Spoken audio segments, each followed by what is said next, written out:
Happy first year anniversary sa ating Batang Maynila 4029 Eagles Club, sa ating presidente, si President Kuya Kagawad Eric Olaguer. Tandaan ninyo sa ating mga kaagila, sama-sama tayo sa pagtulong tao sa kapwa. At syempre, nandito tayo sa isang layunin, pagtibayin ng brotherhood, at the same time, sama-sama nga ulit sa pagtulong sa ating mga kababayan na nangangailangan. Keep up the good work sa ating bagong sa first year anniversary ninyo.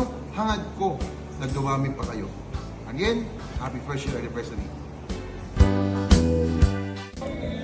Yan. Para sa ating mga kuya sa Batang Maynila, Isaiah 4021 Eagles Club, ako ay bumabati sa inyo ng isang mainit na happy first anniversary sa inyo pong club. Sa pangunguna syempre ng aking kumpare at kuya, ang pangulo ng inyong club, walang iba si Kagawad Eric Olaguer, Kuya Eric, at sa ampo ng iyong mga opisyales. Happy first anniversary. Naway ang inyong pagtulong sa ating mga kababayan, sa ating mga, lalo na yung ating alalayan, ay manaig sa puso. Mas mabuti ang tumulong kaysa tayo ay tulungan. Kaya sana magsama-sama lahat ng mga kuya, ate, bunso, para dito sa layunin nating maibsan ang pasanin na dinadala ng ating mga kababayang Pilipino dito sa Pilipinas at sa labas ng ating bansa. Kaya sa inyo, Batang Maynila, Isaiah 4021, congratulations on reaching your first anniversary. Mabuhay po kayo. Congratulations mga kuya, Batang Maynila, Isaiah, first anniversary. Congratulations KP Eric Olaguer and to Secretary Fernan Ballesteros sa mabait ninyong Regional Governor Tantan Valles. Ako'y bumabati ng masayang anibersaryo para sa Batang Maynila, Isaiah. Magkasundo, magbanding, sumunod sa patakaran para tumagal at tumibay ang inyong club. Mabuhay ang Agila!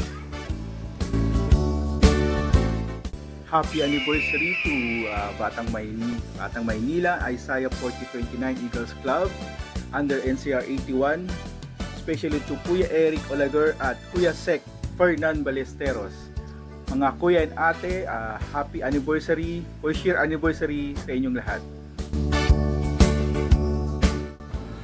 Isang mapagpalang pagbati sa aking mga kuya, ate, bunso, and friends of Eagles sa Batang Maynila, Isaiah 4029 Eagles Club sa pamumuno ni Kuya Eric Olaguer at Fernan Ballesteros at sa ilalim ng NCR 81 ni Kuya Gob Tantan Valles. Maligayang anibersaryo po sa inyo. Naway patuloy kayong palakasin ng ating Panginoon ayon sa Isaías 40:29. Kanyang ibinibigay ang lakas sa mga napapagal at ang kapangyarihan sa mga mahihina. Patuloy po tayong magkaisa at maglingkod na may tapang at malasakit. Mabuhay ang Isaiah 40:29. Mabuhay ang NCR 81. Mabuhay kayo mga kuya, ate, sa inyong anibersaryo. Mabuhay ang Agila. Mabuhay ang Agila. Bismillahirrahmanirrahim. Assalamualaikum warahmatullahi wabarakatuh.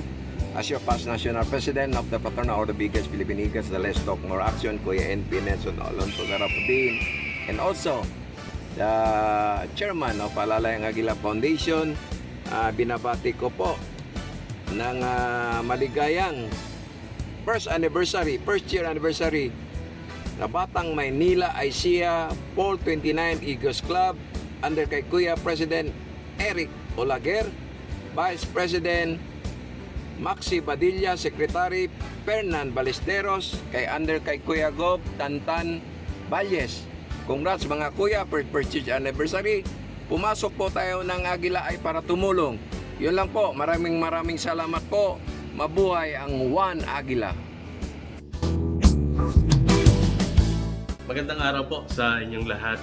Sa mga hindi nakakakilala sa akin, ako po si Brother Dick Koo, one of the directors of the Great Lighthouse Foundation at isang katuwang din ng aming pastor na si Bishop Ruben Abante of the Lighthouse Bible Baptist Church. Po. Una sa lahat ay nais muna namin magpasalamat sa inyong partnership with us every time na meron tayong mga endeavor para sa ating community sa Barangay Tatalon. Ano po, napakalaking tulong po ang ating ginagawa para sa kanila. And secondly, nais ko pong i-congratulate ang bawat isa sa first year anniversary ng Batang Maynila Isaiah 4029 Eagles Club. Ano po, of course, sa pangunguna ng inyong presidente na si Kuya Eric Olaguer. Ano po. Then of course, idadamay ko na yung ating middleman, no, si Brother Fernan Ballesteros, siyang laging nagiging coordinator ng dalawang grupo. Ano po? So maraming salamat. Alam niyo itong pangalan ninyo napakaganda kasi pwede namang Batang Maynila Eagles Club lang. Pero isinama niyo yung Isaiah 40 verse 29 na ang sinasabi, He giveth power to the faint and to them that have no might, He increases strength. Ano po? Ini-increase niya ang strength. Ang sabi dito yung He giveth power to the faint. Hindi naman tayo yun eh. Kundi ang ating Panginoon na siyang may mayamang biyaya sa bawat isa sa atin. No, sabi nga sa 2 Corinthians, my grace is sufficient for thee, for my strength is made perfect in every weakness. No po? So maganda itong pangalan ninyo kasi nagpapatunay na ina-acknowledge nyo hindi kayo yung magaling, hindi kayo yung malakas, kundi ang ating Panginoon na siyang nagbibigay ng kalakasan sa bawat isa sa atin. Congratulations po muli on behalf of the Great Lighthouse Foundation and Lighthouse Bible Baptist Church and Bishop Ruben Abante. Congratulations and more power. Pagpalain po kayo ng ating Panginoon.